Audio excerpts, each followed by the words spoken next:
here it is, the number one spot. Our games of the year. Drum roll, please. Your game of the year is. Mine is Tears of the Kingdom. I put mine at number one, but I'm gonna say some things about the game. I'm gonna do a little shitting on it, I love and then it. I'm gonna Bring tell it. you why it's my game of the year. If you want to hear a bunch of good things about it, you can go see Shelby's comments on his number two game of the year, since you've made it this far. This game is so Nintendo. So They Nintendo. they do so many things badly with Tears of the Kingdom. The building is like annoying. I'm definitely not a build player. I used none of the building throughout the game at all. I didn't build a single thing I didn't have to build. They still punish you for climbing, but then all of the fanboys out there say, "Well, you can, do this side quest and get this frog suit armor, and then you can climb in the rain," and that takes like 20 hours. The placement for some of the quest lines is terrible. You get halfway done with the game, and I had not gotten the fifth sage, Minoru. Spoiler alert, if you've never played the Yeah. game, it's too late. That quest took like 10 hours and was right in the middle of nowhere. And I was like, why am I doing this whole thing? Now I feel like I should be at the end of the game, and now I'm doing this whole thing that I didn't know I needed to do. The depths was the worst, because it's like I always say to you, if you want people to explore, encourage them to explore and give them access, and this does the exact opposite. Great point. You're running around in the dark, you can't see, you never have enough supplies and tools to go down there. They're almost telling you, we don't really want you to explore down here. Although I will say, I didn't complete this quest, but there is an area down in the depths that if you kill 5 Lynels back to back to back to back, you can get Majora's Mask. I killed 4 of them and then lost on the 5th one. No. Really? Yeah, I think the idea of the gloom hearts is terrible, because then you needed 2 separate areas of food. You needed gloom food just to free up your hearts, and then you needed regular food Dude, to heal your hearts. you went so much harder into this game than I did. I barely scratched the surface on that stuff. Yeah, and there was no food to be found anywhere. So for whatever reason, they put way less food in this game than the last game. And so all of those things to say, it's still my number one game of the year, and here's why. Shelby made a great point in the number two. If we did a number two video, then you can check that out. If it's in this video, then scroll back and you'll see his great point about what makes you put a game on the list. Are you putting a game on the list because it's technically sound? Or are you putting a game on the list because of the way it made you feel? And both Shelby and I do a balance of both. Like I said, I put Ratchet and Clank on my top 5 this year, only because I had never played a Ratchet and Clank game. If I had played it, I probably wouldn't have had it up there. But for me, that was a new experience. Tears of the Kingdom was every day on the weekends. My son and I sitting down in the morning over a cup of coffee. Well, he didn't have coffee, but I had coffee. And we would play this game. And it became such an inside joke that months after I had already beaten it, right? We had several friends over, and my son wanted me to show off to my friends how good I was at the game. This became a morning routine. And imagine this. When is the last time that you've played a video game, truthfully, where you are sitting around with your family and everyone's sitting quietly on the edge of their seat, and then you win and people stand up and are jacked out of their mind because you just beat something? That to me captures some of the joy of the community of gaming and what it means to like triumph over that. Ganon was way harder in this game than in Breath of the Wild. Without giving away too much, you have to fight that boss battle about 5 different versions and times before you finally get to the end. And so here's a pro tip for you. I went and did a side quest that allowed me to drop a temporary portal, and I just snaked my way through the depths to get down there to where Ganon is. I didn't even bother fighting any of those people. I just ran past them all. I looked it up. Wasn't going to do that. And then I dropped a temporary teleport pad right on the ramp to jump down to go face Ganon. So I didn't have to do that climb down over and over and over again. And I just jumped down over and I just teleported to there whenever I wanted to try Ganon. I probably lost 10, 15 times, maybe 20 times. And it's a 40-minute battle. It's like you're playing a Final Fantasy game. Yeah. And the day that we beat it, I barely scraped by with 2 hearts. And the whole family was sitting there. My son was sitting there. My wife was sitting there, and they were all being really quiet. And it was way past my son's bedtime, but we were right there. And then it was like, boom, I beat it. And my son was like, "You're the best dad ever. And you beat this part. And I can't believe you beat it. And I'm going to go tell my friends that you beat it." And even though this game has flaws, and even though a lot of the stuff, in my opinion, it was utterly stupid and counterintuitive, the sky area had very little to it, right? Actually, the depths, like we've already discussed, the building was like, this is obnoxious. And the game was built for older kids, not really for younger kids, because they had to understand how trolleys work and how to put bridges together. And this is not something that a 5-year-old could play. Right. All that to this aside, to say, like, those moments are why you would do it for, right? Like, that's why I did it. And that's why it lands number 1, because unfortunately I had to consume God of War on my own because it wasn't something my son it was not appropriate for my son. But Tears of the Kingdom lands number 1, nostalgic moments, having that joy of sitting around playing a game, beating it. Do I think it was technically the best game of the year? No. I think it was the best game of the year because of the way it made me feel and the memories. If I actually had to go with the most technically sound game on the list, God of War probably would have landed as the number 1 game. But because of the memories that are attached to Tears of the Kingdom, that's why it lands at number 1. So that's number 1 for me. It's well said. And I think like you've really tapped on something that is the best parts of Tears of the Kingdom, right? I mean, it's essentially those moments. Like, you hit moments in that game where you are taken aback on how it all came together. Like, you scratch your head like, man, it was so cumbersome to get to this point. But the fact of the matter is like, it's a very, very cool incident when you see something play out so well. So I'm glad it's on the top of your list, man. I know that's a game that you've like gone back and forth with and played. Excuse me. And you and I think, have similar feelings on it, like at our core. Like, I hate it, but I love it. It's such a love-hate relationship with Tears of the Kingdom that it's always the game that I go to make fun of, that simps love. But at the same time, like, I can't but admit it's a wonderful game. Like, it just does so many things so well, but at the same time, it's so cumbersome and obtuse and hard to find your way through. Yeah, I mean, I think that Zelda first, before my son came along, I had the streak of never having beaten a Zelda game ever. And now that streak has been broken because I have beaten both Breath of the Wild and Tears of the Kingdom. So I've never beat Majora's Mask. I never beat Link to the Past. I never beat Ocarina of Time. All of them. I started them. I got halfway through and then I fell off of them.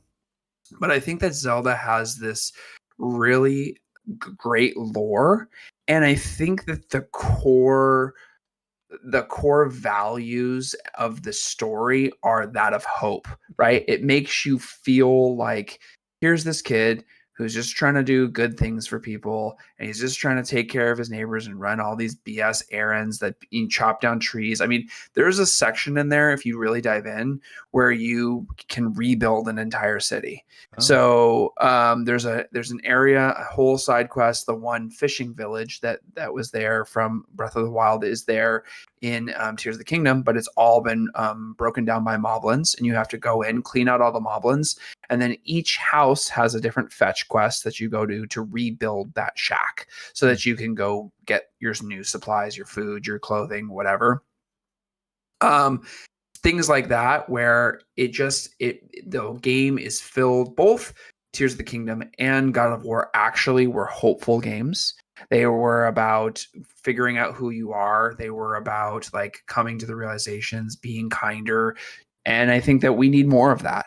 Right? Like I can tell you that at the end of Tears of the Kingdom, I was like I felt good. I felt like the story ended and I was like that's good. Like this is like a hopeful ending. It's not so cynical or nihilistic or resentful or angry. It's just like a hopeful game when you beat it. And I think that we need more of that. So it does a great job with that. Yeah, I would agree. It's funny that you talk about like rebuilding a city in Tears of the Kingdom because that's not something I even saw. And I think that that is the stories that I keep hearing from this game. Is like, oh, did you do the thing with the thing? And I'm like, nope, didn't even see it. And I put like a lot of hours into that game. You know, in Yeah. any other game, that time commitment would have been like, okay, yeah, I saw that, but I didn't do it. But I mean, there's so many things to uncover in that game that it really does a great job of drilling down exploration, which I think is really, really neat, right? We talked about exploration a little bit with like 2D Mario, but it's a different game. Like this feels like, oh, what is that building over there? And if that's unique enough, then it actually has something that has a bigger story or a piece of armor or something that is unique and gives you a reason to explore. And I really feel like they've drilled that down to such a good it's the essence of Tears of the Kingdom, and they do a great job in executing there. Yeah, I mean, there's even moments, right, where, like you said, you just stumble along this quest, and we did it. I did it with my son, and you end up getting a golden horse. You end up getting Zelda's horse, and it's just little things like that that make the game like, oh, like you said, oh, I had this experience. Oh, I had this experience. Oh, I didn't do that. And it's just so much. There's so much content. There's hundreds of hours of content. Just they just have to do some work in making things a little more convenient, Mhm. right? If you're going to have a big giant open world, you can't have Link slipping on the rocks. Like you just like, and you can't make it 50 hours, 20 hours, 10 hours to do a side quest. One of the quests within that story of quests was killing a dragon. You would think that so I did end up killing the ice dragon, but you would think that that would be enough to get you a suit that you could, but it's not. That's just one of the things that you have to. I never even got the frog suit. So Oh man. they got to just work on that. Yeah, and you're a tier above me because I didn't kill a dragon, I didn't kill a Lionel. Like anything that was hard, I was like, nope, I'm good. I'm just gonna float over and like move on to the next thing. I love Not that. gonna Well, happen. I think it's time for you to do your number one game. My game of the year for this year is a game called Star Wars Jedi Survivor. This is a game that I had a blast with. It's funny because like there's two games on my list of the top five that were kind of like picked over by a lot of people, and this is one of them. I think that this is one of the games that I had the most fun with this year. I will say that like technically, I know it came out to a bumpy launch. I saw no issues in regards to saves, in regards to technical issues. I didn't have to reload at any point. Like this was a clean experience through and through for me. So like Star Wars Jedi Survivor, story was well executed. Depth of the combat was much deeper than I initially expected. They have collectibles, which encourages discoverability and replayability in some of the levels that they're building. The level design is smart, but it really felt like you're jumping back into the scenes of Star Wars movies that you know and love. I have come to love these franchises over my lifetime, and when you're going into a situation where you're infiltrating a Death Star and they set it up so beautifully in the way that Respawn can, like it really is breathtaking and feels like something that's very special. Because of that, it's the Star Wars of it's going to give it a few more points for me in terms of enjoying. I thought the story was really well told. There's a good twist there in the end that I didn't see coming whatsoever. It leaves you on it sets up the third game without being a cliffhanger, which is my number one no-no for games like this. You're gonna leave us, or if you leave me on a cliffhanger, like I'm looking at you, Spider-Man across the universe, I am actively upset. The story is good here. Attention to detail is amazing. The Star Wars of it is great. One thing that I'm really impressed with is the combat of this game. Right, it does borrow a lot from Dark Souls in that if you're not paying attention and timing stuff and moving around, you're gonna get murked. Like very very quickly, you're gonna go down. I am more of an action-based player, and I thought this did a good job of blending an action button masher, admittedly, like I am, with Dark Souls, to the point where I was playing regular, and I'm like, I'm just going to turn this down because I want to see the end of it. I think there were a couple of scenes here that felt a little cheap, like, hey, we brought in Darth Vader, and it's like, okay, I see what you're doing. But the other pieces of the Star Wars lore that they're bringing in are really smart. And I think that what I was not expecting out of this game was for it to be as big as it was. And you probably saw this with God of War as well. Is I was kind of expecting like a single player linear experience with maybe a little bit off the beaten path. But you get to two of these different levels within this star system, if you will. I mean, there's like 6 planets, but I mean, they're basically levels. Two of these levels are like huge built out maps that have like hidden temples and like places that you can go that you can completely miss if you're not poking in the right corners. Very, very well done. Very impressive. Respawn is one of my favorite studios out there. I follow them in the depths. They did Titanfall. They do Apex, and Respawn also does this Star Wars Jedi series. So I am so excited that this game turned out as well as it did. Again, this is probably top of the list for fun for me. I enjoyed every moment of this game. Technically, also very impressive. Like I said, I didn't have any of those issues. They do the thing that you mentioned earlier where they're hiding very tough bosses in corners, and they're like rancors and stuff that you would see within this universe. They're doing the Metroidvania thing where you get the power up and you could almost go there, but you don't have the right tools, so you have to come back later. And then at the end, if you go through the last temple, they're like, here's all the things, go collect. I started going to that temple and I'm like, you know what? I get it. It's well done, but I'm not going to go see it all. So my game of the year is Star Wars Jedi Survivor. I think that it is a top shelf experience.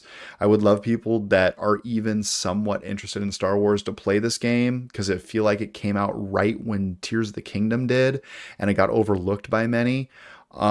This is, you feel like you're dancing with a lightsaber, and the lightsaber actually means something when you strike someone down. And that is a hard thing to capture in the Star Wars universe, and they have captured it here. I can't wait to go back. I can't wait for a third one, and I can't say enough good things about this game. It's my number one game of the year. It's the game I had the most fun with. Yeah, I did not expect that to be your number one game. Yeah. That's surprising, but you are correct that the timing of their release, it got pigeonholed right between Hogwarts with all of its drama. Atomic Heart came out, God of War had been out, Callisto Protocol had been out, all those big AAA titles had been launched, and then it came out, and then right after that, Tears of the Kingdom came out. And I mean, I know that you and I know from a creator perspective that Tears of the Kingdom took over everything. I mean, it consumed everything. It consumed all the content. It consumed everything that people were watching and talking about. So good on you for doing your due diligence here and sticking with this game and like playing it and enjoying it, because I do agree with you. This was a chunk of gold in a year full of gold when it came to games. I would It would argue be that easy for this. I would argue that this game was more enjoyable than the last 3 movies that I watched for the Star Wars universe. Like this makes me think I need to go back and watch those movies because I must have missed something if they're putting out stuff that's this good. Like what was I thinking with the last 3 movies? But I mean, I don't know your Don't do it to experience. yourself. Yeah, don't do Don't it. do Is it it to that yourself. bad? Don't. Well, Dude, the last 3 movies, like 7, 8, 9. 7, 8, 9. When Leia flew through space, I was like, can't. I'm sorry. That scene with Luke was pretty cool, like with the sand planet with the red sand underneath. That was cool. But Leia flying through space, man, what are we doing here? Come on, can't There's do just no that. rules. We do not have rules. Like it's just all the old men, right? Just talking about Star Wars going, are there any rules at all? Can we just No, break no, whatever we want to no. do? Yeah, Luke can't have a real lightsaber fight with Kylo Ren. He has to have a hologram lightsaber yeah. fight because I get it. I Because understand. Fine. Enjoy your life. But no, for me, like I just have the game be the game and yeah, like just don't go revisit them. Like I can tell you I put the third one on and I was like when they were force grabbing a star destroyer down, I was like, give me a freaking break, dude. Just like you're missing the point. And here's I'll get off my soapbox right after this, but here's my point to you. What people like about the Jedi mhm, as characters, first, they're kind of based off of monks, anyways, right? right. But what people like about them is not that they are these all powerful, godlike beings that can do all this cool shit. People like that they're vulnerable. That's what they actually like, is Mm, that it's the Jedi by themselves, right? It's Qui-Gon, right? People loved Liam Neeson in Phantom Menace because he was sort of like this vulnerable character. He's stuck in the middle over and he only has limited tools and he's got to rely on himself and he's trying to remain calm. Luke was the same way, right? You don't have to do all this cool, crazy pulling down Star Destroyers, lightning coming out. It takes away from the experience. A simple character who's calm, that's like trying to navigate their way through the world, is a way more interesting character than being like, screw it, we don't know what we're gonna do, so we're just gonna let them do everything, and then they're all gonna fly around, and then it's the Superman complex, right? Superman didn't have a villain, so they had to invent kryptonite to be able to kill him, and that's a fact. Right? People mm, became bored with him, so they invented kryptonite to be able to kill him. It's the same thing with the Jedi, right? If you make it all powerful, you just keep extrapolating that until you essentially get to some omnipotent god or something that just kills right. everything, right? That's the end of it. The So Marvel that's why problem. Yeah. people, yeah, it's a Marvel problem, right? It's But like right now, it for just sure. keeps Yeah. it just keeps expanding, and then you either keep expanding and then you just become the ultimate being, and it's like, oh, there's another one though, there's another boss that was in charge of that boss, right? Like in the Star Wars movies, right? Snoke is there and what is he even doing? He just gets slaughtered in the second movie and like we don't Have you even seen the know. sixth one yet? Have you seen, or like whatever, the ninth one? Have you seen the ninth I've one? seen all three. I saw all three of Okay, them. I thought yeah. they were all, So I you thought they watched were the ninth one at the end. The end of the ninth one, like, was so disappointing. Like, surprise, there's a bigger boss. Like, really, really, that is such a cheap. That's such a cop out. I was so upset when they walk into that temple at the end. They're like, oh, guess who's here? It's like, are you f***ing kidding me? Like, that is ridiculous. Get out of here with that trash. just two old men just complaining about Star Wars. But it's true though. I But mean, there's Star Wars Jedi Survivor did it right. And if you go back and watch some of my shorts from that era, which is on a different channel entirely at this point, but I mean, it feels like a movie. Like there is the scene with the pilots flying up the pipe to like talk back and forth in the X-Wings, and you're like, this is it. Like we are in the movie. And it really feels like they took the essence of the best of Jedi Survivor and they built it out in a smart way with enough time to actually develop the characters and give a darn about what's going on with them. And it feels like the best Star Wars content to come out since since Mandalorian, I would say, and like season one of Mandalorian. I mean, yeah. it kind of, I don't think, anyway, season one of Mandalorian was great. I think this is up there with some of the best Star Wars content on the market right now. And if you are a remotely Well, a Star Wars fan, you should play it. it can be done well. It can be done It can well. be done well. You just got to take your time and create a set of rules and follow those rules. And That's don't all. let Keep it Leia fly simple. in space. Don't kill off half the cool characters or have them do nothing. Don't kill Han Solo in the first movie, Yeah, right? Like, don't. seriously. I mean, I don't know. Seriously. Have a cool bad guy that's not whiny. Or I don't maybe know. like don't spend the first like what two movies setting up characters and then just like they do nothing in the third installment because you had somebody rewrite it. Like let's armchair rewrite Star Wars Episode 9 right Flashcards. now. Whoa, well that's it. We did Game of the Year, man. We did Game of the That's Year. it. It's We a did. wrap. We did. That's a wrap.